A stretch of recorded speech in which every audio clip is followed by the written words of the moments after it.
Sa isang liblib na lugar kung saan ang luma ay unti-unting niyayakap ng pagbabago, may isang paraisong nagtatago.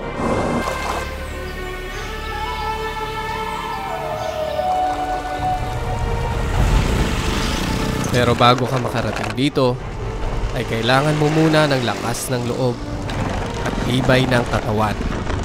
Tiyagain ang malikabok at makubakong daan at tiising mababad sa arawan para masilayan ang kakaiba at walang katulad na ganda ng Koto.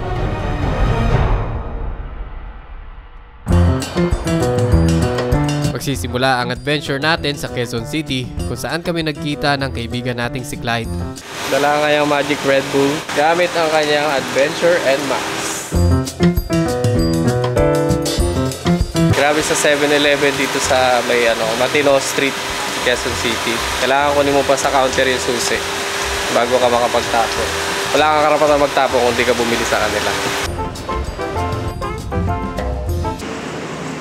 Sabi ni Sir, Philippine Loop daw kami. Kaya lang wala pa tayong budget sa Philippine Loop eh. Yung motor natin wala pang kahugas-hugas. Kaya pagpasensya nyo na yung dumi. Pero dahil doon, litaw na litaw yung kagandahan ng ating bagong seat na Boss Batosay. Salamat Boss Batosay, napakaganda. Natsyempuhan pa nga tayo ng isa nating taga-subaybay na si Ginoong Webster. Bakit Webster? Hindi ko din alam. Taga-subaybay natin si Sir Webster na na-champa lang natin dito sa Caltex. Ingat ka sa pag-uwi, Sir Webster. Ingat din. Babati na rin kami. Ingat. Parang may kawig ka direct. Saan? Sino? Tingin ka sa side. Uy! Oo nga! Alam mo kung anong kulang lang? Ano yan? Alam mo kung anong kulang lang? Ano? Gas pump. Ano? Gas pump. Gas pump! Akala ko dati si Jericho Rosales ang kahawig ko eh. Pero ngayon parang napapaisip na ako. Mukhang si Ding Dong nga.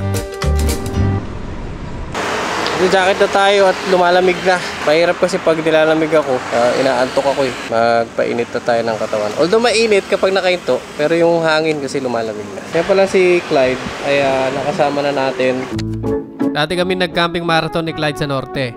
4 na araw, 3 magkakaibang spots. Isa sa mga extreme adventures namin yung naranasan namin doon, yung bagyong... Ano bagyo yun?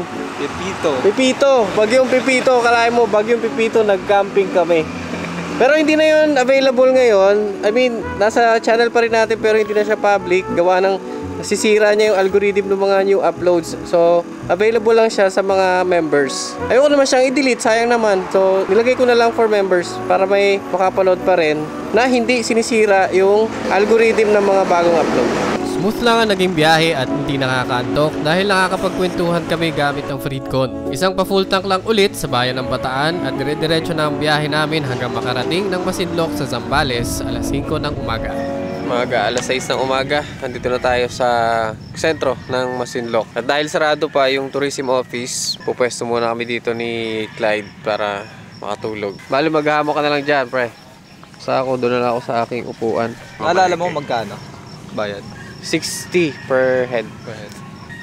Tapos doon wala nang babayaran? Wala na. Unang beses ko sa Koto Mines ay gamit ng Bajaj 3-wheeler. Kasama ko dito ang ilang kaibigan at ang unika-ihi ako. Pangalawang beses naman ay 2 years ago kung saan nakakotse kami kasama si Mrs. at ang mga kaibigan namin. Hindi ko alam kung nagbago na. Pero mo sa ibang mga puntahan o pasyalan, 60 ano lang yun, day tour lang yun. Bukod pa yung mag-overnight ka, may tent pitching, may cottage. Dito sa Koto Mines, 60. Yun na yun. Well, nung dating punta namin, hindi ko alam ngayon.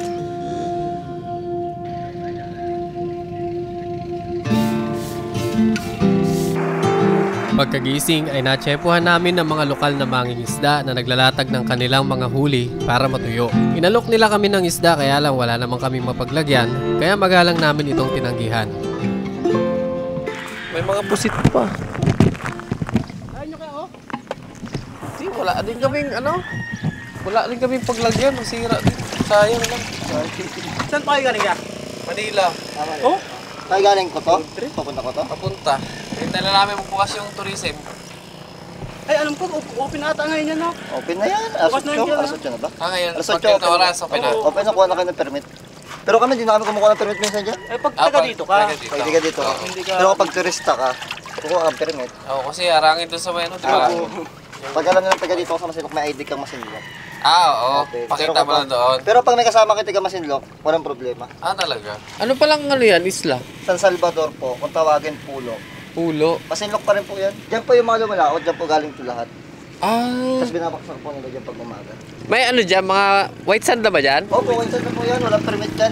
20 pesos na pamasahe sa bangka. Na-excite kami ni Clyde sa kwento ni Kuya tungkol sa kabilang isla na white sand at 20 pesos lang ang bayad sa tawid bangka. Wala kasi ito sa plano namin at hindi rin namin alam na may white sand beach na palang malapit. Bukas, agahan na lang natin yung alis. Bukas, agahan alis. Doon sa Cotomay. Mga before lunch. Salamat kina Bossing at nadagdagan ang plano naming adventure. Nang magbukas ang tourism office ay nagpunta kami agad para kumuha ng permit para makapasok sa Coto Mines. Pero hindi na pala sila dito nagbibigay ng permit sa mga turista. Talaga? Lilipat na po doon. Bakit nila inagaw sa Last year pa po, October so. Tapos doon na rin po yung payment, di na kayo dadaan. Dito yung sa may ano, kalsada. Yes po. Tama na yung nakapin sa atin ka. Pasyal pa rin kayo sa office. Hindi, nabis kita sir, kilala kita yun. Hindi mo lang ako tatandaan syempre. Sa Nagaling ka na ba dito nung last? Pangatlo. Oo, naalala ko na Hindi. sila yung may... Direct Gino? Yes! Yun! Oh. Okay! Dahil dyan! 1,000! At dahil hindi na nga sa tourism office kumukuha ng permit, ay sa munisipyo na ang diretsyo namin. Malapit lang pala sa tourism office ang terminal ng jeep, katabi lang ng palengke. Dito kayo sasakay ng jeep papasok ng Coto Mines kung wala kayong sasakyan. 60 pesos per head ang bayad para sa permit sa Coto Mines, plus 100 kada isang overnight. Meron din ditong mga contact numbers ng mga nagpaparenta ng sasakyan kung malaking grupo kayo.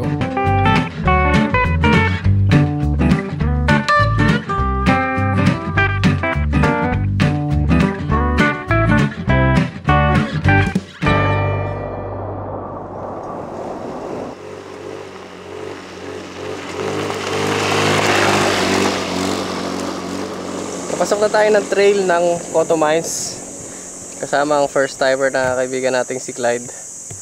At isa sa unang spot kung saan masisilayan nyo ang ganda ng Coto Mines yung kinalalagyan namin. Kita nyo naman yan, oh. Ganda. Ano pre? Talon? Talon? Talon na, oh. Talon, oh. Masyado pang maaga. Tapos meron siyang babaan. Pero syempre hindi nila yan ma-visualize kung walang bababa. So, Clyde, alam kong excited ka na to the honors. Kapag peak season at talagang napakaraming tao doon sa mismong kids pool, pwede pumesto dito. Yun nga lang, akit baba kayo kung maliligo. Speaking of maliligo, merong isang spot sa Coto Mines ang masarap liguan pero hindi masyadong pinupuntahan ng mga turista.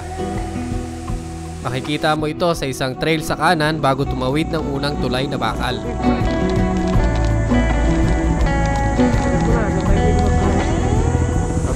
Kapag punong-puno ng tao doon sa Coto Mines Kids Pool, dito ang magandang pwestohan. Although hindi ako sure kung konti lang nakakaalam dito sa spot na to, pero at least dito wala kayong masyadong kasiksikan. Wala nga lang ditong CR kaya pag nag-overnight ka dito, raw camping talaga ang experience.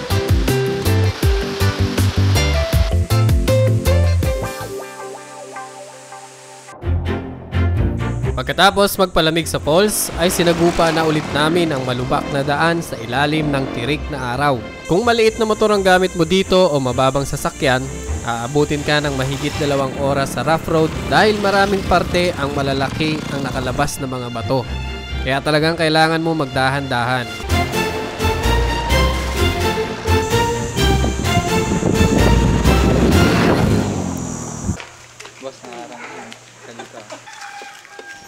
Yung tatay nyo po ang dating nagtrabaho dito.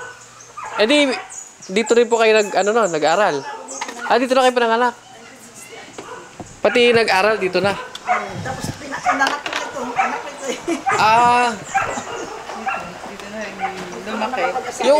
Yung school po dito, ano pa rin? Operational pa rin. Talaga?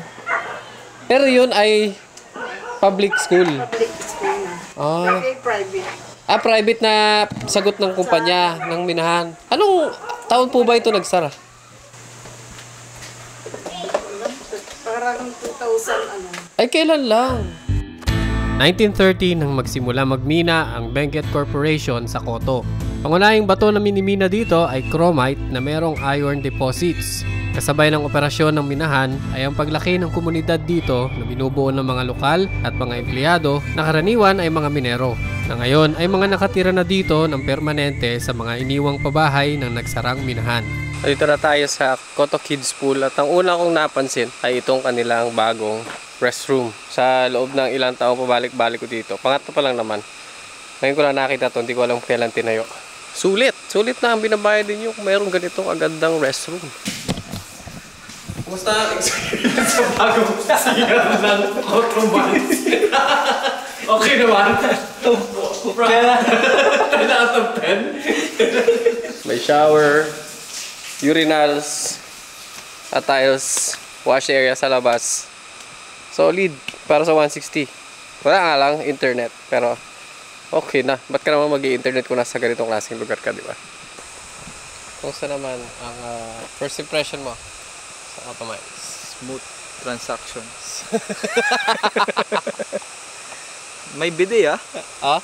May bidet. Talaga? Hindi mo na kailangan magdala ng mineral bottle. So, kung raw camper ka, bakit nandito ka ngayon sa Coto Mines? Hindi na to raw campsite.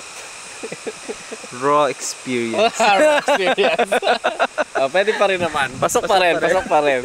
Hindi siya raw campsite kasi meron ng magandang restroom eh. May bidet pa yung yung toilet.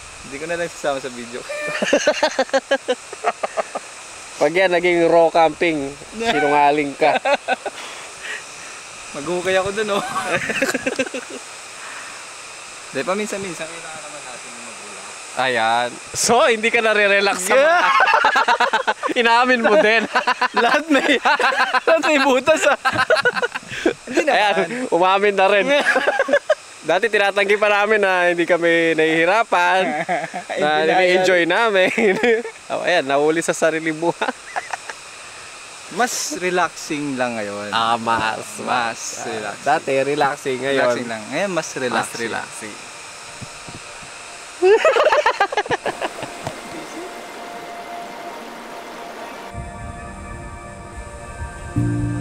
Walang masyadong tao pagdating namin dahil araw ng Huwebes. Kaya naman sinamantala ko na ang pagkakataon na masolo ang ilog. Sa unang sulyap mo pa lang sa napakatingkad na kulay ng ilog ng Coto, masasabi mo talagang sulit ang pagod at hirap ng biyahe. Nagsabit lang ako ng duyan na nagsilbing tulugan para magpalipas ng magdamag.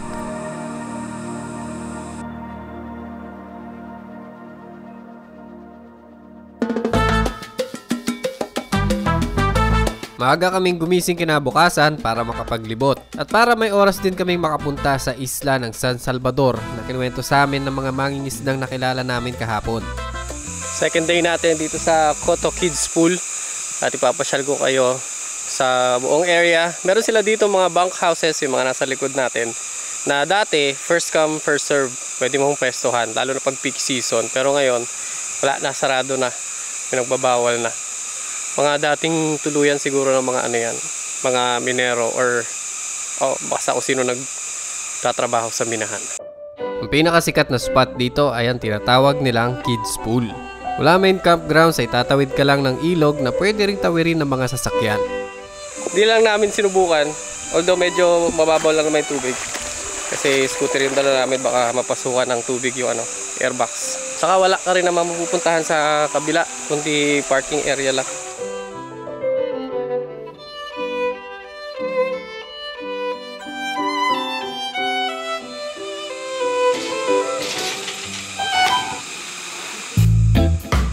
Dito sa Kids Pool ang gustong-gustong pwestuhan ng mga turista dahil dito ang pinakamalalim at malumanay ang agos ng tubig.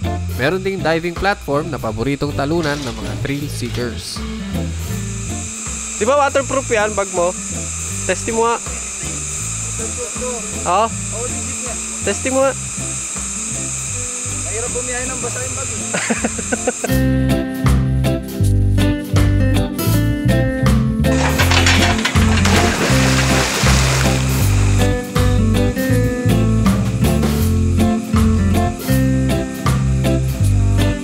Labas kami, tapos may kasama taga Masinloc. May bawas kaya yun.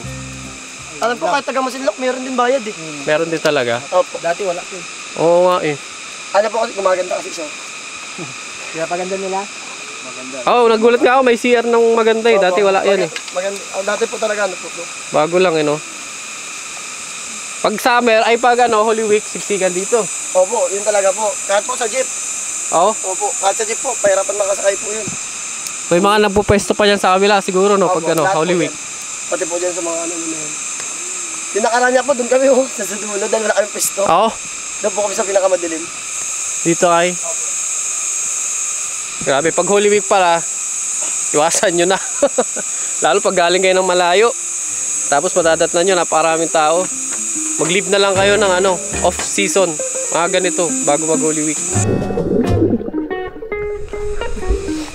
Medyo malumot lang ang mga bato ngayong summer. Kaya importante meron kayong mga ganitong klaseng ano, outdoor shoes. Para hindi kayo natutulas. Yan. May naamoy ako pre, yung mabango. Ay, baka gusto nyo kumain na, pero tayo itong ano yan, adobo. Alam mo, hindi naman ako mahilig sa adobo pero dahil nag-alok ka, Oo, sige boss, pwede naman boss. willing naman akong tumikim kahit allergic ako sa adobo. May kanin kayo? Uy! Makikitikim lang pre, makikitikim lang. Tinatanong ko lang. Okay. Kung may kanin sila. Pero may kanin nga kayo? May Meron kanin? nga! Pero may plato.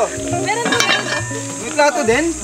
Pre, may kanin na plato. Ako pre, nahihiya ako pero mapilit eh. Hati lang tayo pre sa isa, tingnan na natin. So ito po ang ano, adobo ala Masinloc.